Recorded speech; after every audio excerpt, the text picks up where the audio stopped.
হত্যা করার সংকল্প করল। এদিকে হযরত আদম এবং বিবি হাওয়া আলাইহিস সালাম কাবার জিয়ারতের জন্য মক্কার দিকে রওনা হয়েছিলেন, আর ওদিকে কাবিল পেল সুযোগ। শয়তান দেখলো এবার মানুষের হৃদয়ে আবার জায়গা তৈরি করা যেতে পারে। সে কাবিলের সামনে এক পথিকের বেশে এলো। কাবিল দেখলো সেই পথিক একটি সাপকে রাস্তা পার হতে দেখে, তারপর একটি ভারী পাথর তুলে তার মাথায় আঘাত করলো। সাপটি ছটফট করলো এবং মারা গেল। পথিক চলে গেল, কিন্তু কাবিলের শয়তানি মস্তিষ্ক জেগে উঠলো। সে ভাবলো এটাই সেই পদ্ধতি, এটাই পথ। এরপর সে তার ভাই হাবিলের সন্ধানে বের হলো। কিছুটা দূরে গিয়ে দেখলো হাবিল ভেড়ার পালের কাছে এক্ষণে ঘুমিয়ে আছে। ধীরে ধীরে, খুব ধীরে সে একটি ভারী পাথর তুলে কাছে পৌঁছালো এবং হঠাৎ সেই পাথর দিয়ে হাবিলের মাথায় আঘাত করলো। হাবিল চিৎকার করে উঠল, কিন্তু তারপর কাবিল দ্বিতীয় আঘাত করলো এবং সবকিছু নিস্তব্ধ হয়ে গেল। পৃথিবীতে প্রথম মানব, প্রথম রক্ত ঝরানো হলো। হাবিল আর এই পৃথিবীতে নেই। কাবিলের হাত কাঁপছিল, হৃদয় কাঁদছিল, কিন্তু দেরি হয়ে গিয়েছিল। এখন নতুন প্রশ্ন, এখন আমি কি করব? ওর দেহের কি হবে? যদি মৃতদেহ এভাবেই পড়ে থাকে তবে বাকি ভাইরা সব জেনে যাবে। সে পেরেশান হয়ে গেল, কাঁদতে লাগলো। এমন সময় সে দেখলো দুটি দাঁড় কাক, কৌয়া, নিজেদের মধ্যে লড়াই করছে। একটি কাক অন্যটিকে মেরে ফেলে, তারপর নিজের ঠোঁট ও থাবা দিয়ে মাটি খুঁড়ে গর্ত তৈরি করে এবং মারা যাওয়া কাকটিকে তাতে ফেলে মাটি দিয়ে ঢেকে দেয়। কাবিলের মুখ থেকে বেরিয়ে এলো, হায় আফসোস, আমি তো এই কাকের থেকেও শিখতে পারলাম না। এবং সে ঠিক সেইভাবে তার ভাই হাবিলের মৃতদেহকে দাফন করে দিল, বিনা জানাজায় দাফন করে দিল। সেই দিনটি ছিল যখন মানুষ প্রথমবারের মতো মানুষের রক্ত ঝরিয়েছিল এবং প্রথমবারের মতো মাটি কোনো মানুষকে তার ভেতরে লুকিয়েছিল। অনেক তাফসিরে বলা হয়েছে যে সেই দুটি দাঁড় কাক ফেরেশতা ছিল। আল্লাহ তাদের মাধ্যমেই, অর্থাৎ কাকদের মাধ্যমেই মানুষকে শেখালেন কিভাবে মানুষকে দাফন করতে হয়। কারণ ততদিনে এই পৃথিবীতে মৃত্যুর কোনো নমুনা ছিল না, না ছিল দাফনের কোনো রীতিনীতি। এই ঘটনা থেকে মানুষ মৃত্যু ও দাফনের প্রথম শিক্ষা পেল।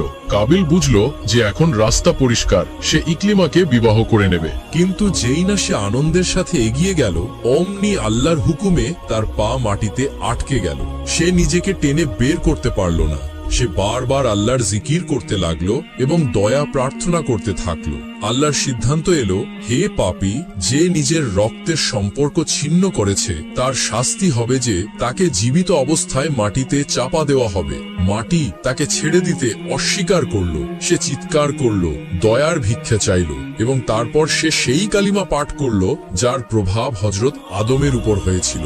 লা ইলাহা ইল্লাল্লাহু মুহাম্মাদুর রাসূলুল্লাহ। তার তৃষ্ণার্ত ঠোঁট থেকে সেই কালিমা বের হওয়া মাত্র আল্লাহ বললেন, মাটি, ওকে ছেড়ে দাও, এবং মাটি তাকে ছেড়ে দিল। কাবিল ভাবলো যে সে এখন মুক্তি পেয়ে গেছে, কিন্তু তার নিয়ত বা উদ্দেশ্য তখনও বিকৃত ছিল।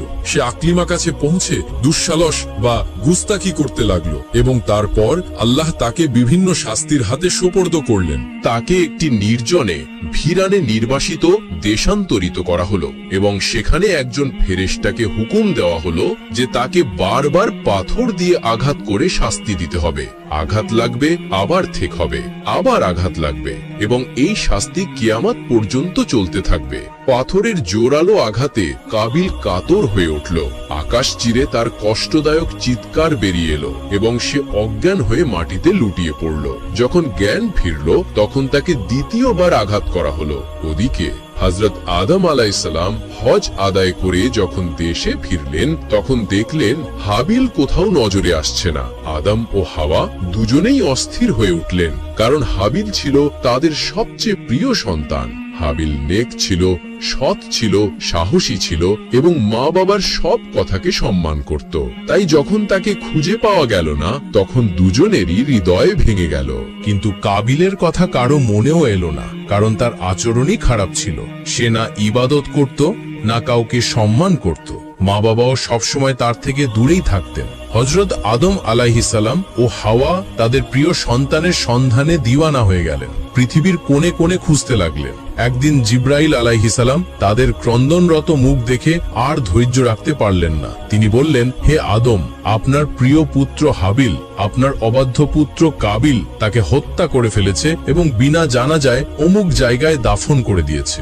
এই কথা শুনে হযরত আদম আলাইহিস সালাম কেঁপে উঠলেন। কাঁদতে কাঁদতে বললেন, হে জিব্রাইল, আমাকে আমার পুত্রের কবর দেখিয়ে দাও। জিব্রাইল আলাইহিসালাম তাকে নিয়ে হাবিলের কবর পর্যন্ত পৌঁছালেন। বললেন, এটাই হলো হাবিলের কবর। আদম ও হাওয়া দুজনেই প্রথমে তার জানাজা পড়লেন। তারপর কবরের পাশে বসে অনেকক্ষণ ধরে কাঁদতে থাকলেন। এমনকি যন্ত্রণা কাতর হয়ে আদম আলাইহিসসালাম কবর খুঁড়ে হাবিলের দেহটি বের করে নিলেন এবং একটি সিন্দুক বা বাক্সে ভরে ঘরে নিয়ে এলেন। প্রতিদিন 8 থেকে 10 বার তিনি সেই বাক্স খুলে হাবিলের চেহারা দেখতেন, চোখের জল ফেলতেন, তার হৃদয় আর্তনাদ করত, চোখ নম বা ভেজা হয়ে যেত। অবশেষে একদিন জিব্রাইল আলাইহিসসালাম আবার এলেন এবং বললেন, হে আদম, মৃতদেহকে এভাবে ঘরে রাখা আল্লাহ তাআলার আইনের পরিপন্থী। আল্লাহর সন্তুষ্টির জন্য এটিকে দাফন করে দিন। তখন আদম আলাইহিসসালাম তার সমস্ত পুত্রদের ডাকলেন, জানাজা পুনরায় পড়লেন এবং তার ঘরের এক কোণে হাবিলকে দাফন করে দিলেন। এরপর কিছুকাল পরে আল্লাহ তাদের আরো এক পুত্র দান করলেন, হযরত শীশ আলাইহিসসালাম। তিনি আদমের সন্তানদের মধ্যে সবচেয়ে নেক, পুণ্যবান ও সৎ মানুষ ছিলেন।